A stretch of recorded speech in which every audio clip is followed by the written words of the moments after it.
Tantor Audio, a division of Recorded Books, presents The Darkest Web, Drugs, Death and Destroyed Lives, the inside story of the Internet's evil twin, by Eileen Ormsby, narrated by Cat Gould. Prologue. Chris Montero stares at his computer screen, heart in his mouth. When the 2-minute show finishes, the cybersecurity expert restarts it, looking for signs that it has been faked. The video is substandard both in terms of plot and production values, but the content is chilling. A white sedan is engulfed in flames, and the arsonist stands in front of it, his gloved hand holding a sign up to an unseen light, so that the words are clearly displayed to the viewer as the car burns in the background. Baser Mafia dedication to Pirate London, April 10th, 2016. Baser Mafia is a site on the dark web offering murder-for-hire services, and Pirate.London is Montero's personal website. The video is real, and it is a warning. On the other side of the world, I click onto the 15th email in as many hours from the administrator of the Baser Mafia website. He calls himself Ura, so that is almost certainly not his name. Earlier emails had been all business, offering bribes if only I would stop reporting on the site's nefarious activities. As the day wears on, and Ura's offers are met with silence or a refusal, the emails take on an increasingly hysterical and menacing tone. Ura promises me that his army of hackers will ruin my life. Child porn will be placed on my computer.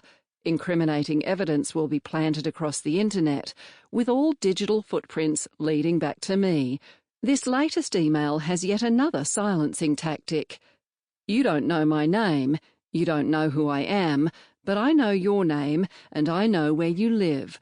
I will get my gang members, and I will send them to rape, beat, and destroy you. And believe me, it will be successful. Remove your articles now, all of them. Montero and I have let ourselves into the back door of the Baser Mafia website, thanks to the assistance of a friendly hacker. We have been watching every interaction between the most successful dark web murder-for-hire site in history and its customers. We know all their dirty secrets.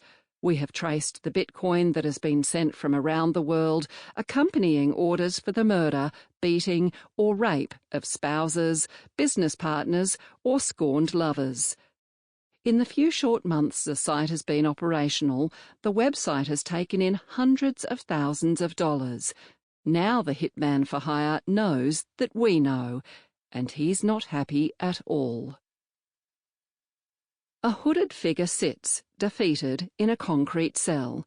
Beside him are 2 dog bowls, one filled with water, the other empty. Propped against his feet, a piece of paper bears a handwritten message, 29 AUG #ISIS Games. A web address, or URL, is also scrawled on the sign, but instead of .com, it ends in .onion, signifying that only somebody who has downloaded the Tor software can get access. ISIS Red Room. Free. Brutal. Live. A countdown clock ticks towards the deadline. The words that greet those who dare to enter the URL tell viewers what they can expect on August 29th.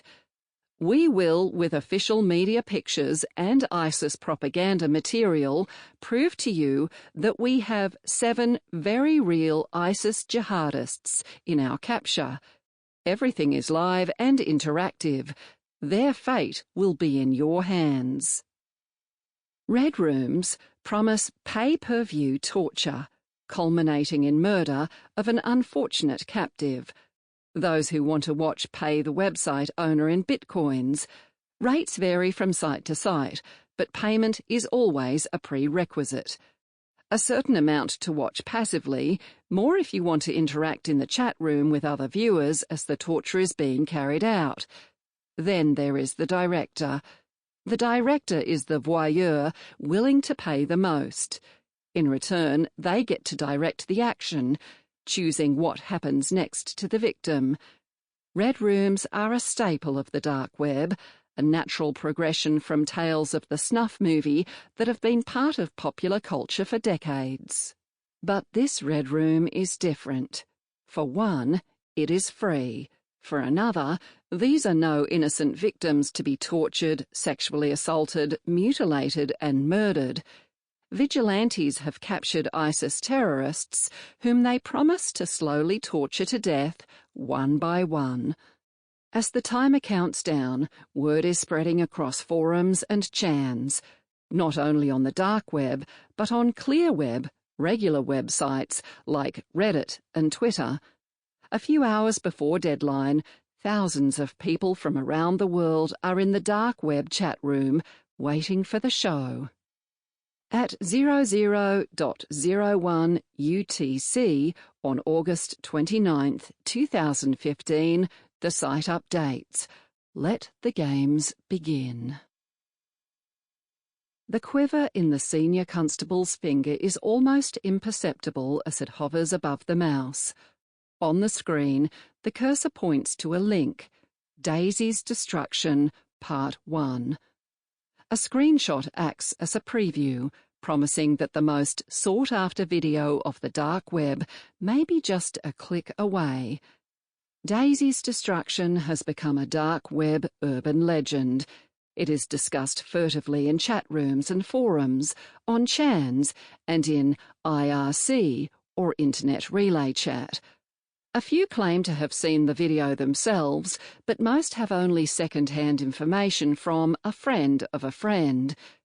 The details of what is in the video change depending on who is doing the telling. A 12-year-old girl is killed in it, say some. No, it is a toddler being tortured, say others. There's a man and a woman, several men, only children. It is the first truly verified snuff film ever known. The one thing they all agree on is that it can only be found on the dark web, and only within the murkiest bowels of that. To find it, you have to venture into places few even know exist, into an empire run by a man known only as Lux. Lux's empire comprises a number of sites. A chan promises censorship-free images, another provides live streaming video. There is a wiki and a community support forum. But it is the hurt to the core that has the police officers' attention. Hurt to the core is the worst of the sites, not just within the empire, but in all of the dark web. It is the site Lux considers his greatest achievement. Lux is reviled by most, idolised by a select few. In a place inhabited by thieves, deviants, junkies and pedophiles, he is proud of his reputation as the epitome of evil. He claims to be an American paediatrician, but she suspects he is Australian. She is closing in. That's why she has to click. It may bring her one step closer to finding him and closing down his evil empire. The video flickers to life. A bedroom, nondescript. A masked woman. Hanging above the bed, tied with rough rope by her ankles, a child, or toddler, rather, no more than 2 years old, screams in fear and agony. At the urging of an unseen male voice, the woman steps towards the baby, a sharp object in her hand, before the video abruptly turns to black. "This is just a teaser. Let me know if you want to see the rest of it." The invitation is signed, Lux. The senior constable doesn't want to see the rest of it, but she knows it is inevitable as she closes in on her prey. Lux's acolytes will clamour to pay him for the privilege of viewing the life of a little girl literally being destroyed, and she will have to see it too. In the meantime, the seasoned police officer opens the little filing cabinet in her brain that secures away the vile sounds and images that have become part of her daily life. She pops Daisy's Destruction into it and locks it securely. As always, she prays that there never comes a day when that filing cabinet bursts open. The last thing you fucking want is my undivided attention. The warning plays through my head as I wait on an uncomfortable wooden stool. There's a telephone on the bench in front of me, and I pick up the receiver as he takes his seat on the other side of the thick perspex wall, which has been reinforced with steel bars. "I want to call you Mongoose," I blurt out before he can say anything. Before he wound up here, in this bleak and notoriously violent prison, we had conversed online, in private messages, on a drugs appreciation forum, where he often held court with his outrageous antics and tall tales. He had used the name Mongoose then and, reportedly, when armed police officers stormed his home to arrest him on a slew of charges, he had calmly commanded them to call me Mongoose. The author of an article recounting some of Mongoose's older crimes had elected not to interview him, because when people dealt with Mongoose, bad things happened. Business transactions fell apart, people retired nicknames and dropped from view. Mongoose deposited things on people's PCs via email that gave him access to their personal desktops and files. Frankly, Mongoose scared me, and I didn't consider him a reliable source of information anyway, so why feed his fire? "Please do," Mongoose responds politely to my outburst. He looks surprisingly well for a man who has spent nearly 2 years on remand in Bangkok's infamous Klong Prem Central Prison. He is fighting extradition to the United States, where he faces charges of being the second mastermind behind the world's most notorious online drugs market, Silk Road. The other mastermind, his alleged protégé, has already been sentenced to 2 consecutive life sentences without possibility of parole. Mongoose used to sign his posts with an explicit threat. "The last thing you fucking want is my undivided attention." Right now, the man whom High Times magazine dubbed the megabyte megalomaniac, aka Mongoose, is indeed giving me his undivided attention. I hope I don't come to regret it. There's the World Wide Web, the internet we all know that connects us via news, email, forums, shopping and social media. Then there's the dark web, the parallel internet accessed by only a select few. Usually those it connects wish to remain anonymous, and for a good reason. The email is designed to never reveal its users. The news and forums are dedicated to topics of true crime, but with inside information and gruesome detail rarely found on the clear web. Shopping is paid for with cryptocurrency like Bitcoin, on markets that advertise drugs, weapons, hacking tools, and far more nefarious goods and services. I have spent the past 5 years exploring every corner of the dark web, one of the few who is open about who I am and what I do there. I have shopped on darknet markets, contributed to forums, waited in red rooms, and hacked hitmen for hire sites. Sometimes my dark web activities have poured out into the real world, and I have attended trials, met with criminals and the law enforcement officers who tracked them down, interviewed dark web identities, and visited them in prison. This book will take you with me into the murkiest depths of the dark web's underbelly, the darkest web. Introduction. Imagine being able to browse an online shop that looks just like Amazon, complete with a little shopping trolley for your purchases, except you fill it up with cocaine, ecstasy, or heroin. Or what about browsing for the services of a hitman in your local city, arranging for a SWAT team to raid the house of someone you have a beef with, or hiring a hacker to check whether your spouse is cheating? The dark web is a parallel internet that exists deep beneath the one we know. Google won't find its sites, nor YouTube play its videos. You won't somehow stumble across it, because it cannot be accessed without first downloading special software. Host to all the sites that feature in contemporary horror movies or cautionary tales of TV crime dramas, the dark web is like the Internet's evil twin, and few people are willing to venture inside. Yet it holds a fascination for us, and we have been provided a peek into what it holds, thanks to news stories and documentaries, as well as fictional depictions in everything from the Law and Order franchise to the more technically accurate Mr. Robot. In many ways, the reality of the dark web is somewhat more pedestrian than TV shows and movies depict. It is slower, less high-tech, and graphically challenged, compared to the regular Internet. On the other hand, there are some aspects of the dark web too heinous to be used as entertainment.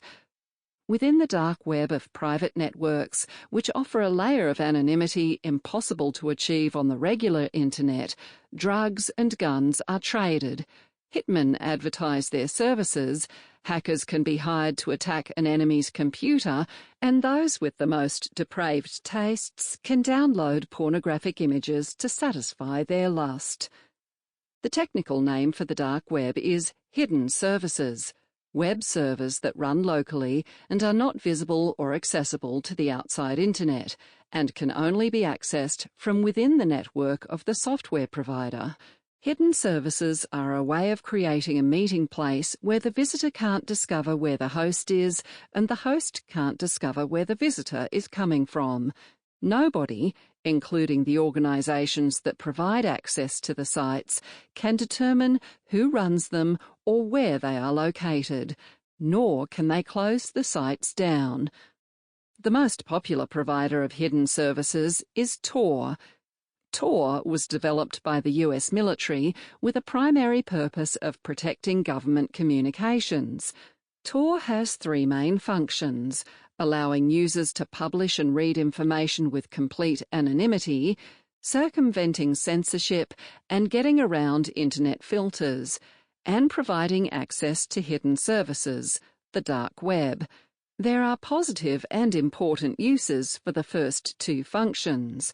Tor has become increasingly popular in a post-privacy world for anybody needing or wanting secrecy or anonymity. It is particularly useful for whistleblowers and human rights workers in hostile regimes, but also for ordinary people who want to surf the web without their information being harvested for marketers. While technically minded folk have long used dark nets to communicate privately, Tor brought it to the masses. Once downloaded, the software opens a browser that looks identical to that used for surfing the Internet normally. The average user can't see that their IP address is being routed through a worldwide volunteer network of servers, encrypted and re-encrypted several times over until it reaches its destination. Although a user's Internet provider may be able to determine that they have connected to Tor, they cannot tell what sites the user has visited. The user's location and usage is hidden from anyone conducting network surveillance or traffic analysis. When the user's destination is a site on the clear web, the regular web, that site knows it has had a visitor, but has no way of knowing who that visitor is or where in the world they are located. These privacy aspects are useful and seem benign, although there is the potential for people to use the anonymity provided to troll or harass others, safe in the knowledge that their identity is hidden. But when we talk about the dark web, we really mean the websites you can visit via Tor that you can't visit on the clear web. The URL of these sites is usually made up of a string of 16 apparently random letters and numbers that end in .onion, instead of any of the usual domain identifiers such as .com or .org. Because the sites are not designed to be found by search engines, users must either know the exact URL they want or use one of the available gateway sites. Any site that has a .onion domain name is contained within the Tor network and is not part of the Internet. The hidden network of sites is colloquially referred to as Onion Land. There are sites that claim to sell human organs: heart, $65,000, lung, $30,000, liver, $45,000, that the purchaser can collect from a third world country. Others offer access to real-life gladiator fights to the death, contract killing services, or live streaming of pay-per-view torture. There are those who swear you can access details of live human experiments or obtain made-to-order snuff films. Yet another site promises to procure exotic animals. Identity items are a high-demand black market product and range from $5 license copies, good for nightclub entry and not much else, to passports that are genuinely generated from within the IPS, or Intrusion Prevention System, of the UK government and guaranteed good for travel for $4,000. There is theft to order, university papers researched and written, and even a service that allows people to buy in to fixed sporting events. There are sites that are completely incomprehensible to most mere mortals, the hangouts of the hackers and freakers doing whatever it is that hackers and freakers do in their own impenetrable language. The sites that can be found on the dark web include black markets, arms, drugs, forgeries, banking details, stolen goods and credit cards, new identities, services, illegal porn forums, and file-sharing sites, political dissent and hate sites, and hacking communities. Many sites require an invitation to view them, and so their contents remain a mystery. Anonymous markets need an anonymous payment system. That's why cash is king when it comes to buying and selling illegal goods. Unless it has been treated with a chemical designed to hold fingerprints, nobody can tell if you have handled a specific note or coin. It has long been a downfall of the internet that money exchanges, through bank transfers, credit cards, or even Western Union transfers, are traceable to at least one of the parties.